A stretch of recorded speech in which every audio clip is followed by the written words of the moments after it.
A horrific road accident occurred late last night near the Koraimora Bazar area, leaving 2 individuals identified as Mission Alam and Tanay Laskar critically injured.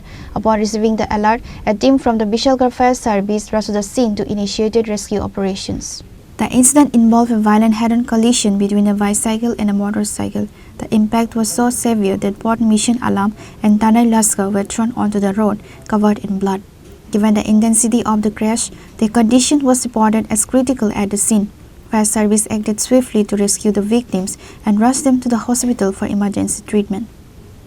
আমরা Bishalgarh fire সার্ভিসে কলাইছে যে কোহিমুরা একটা accident হয়েছে। Already আমি গেলাম গাড়ি নিয়ে গিয়া দিই বাইসাইকেল আর বাইকের সংঘর্ষ, দুজন স্পটের মধ্যে পড়ে রয়েছে, মানে তার কোনো ইয়া নেই। নাম জানা গেছে? নাম কোনো মতো লইছে, একজন নাম হয়েছে তনয় লস্কর 26 বছর, আছে মিশন আলম 56 বছর।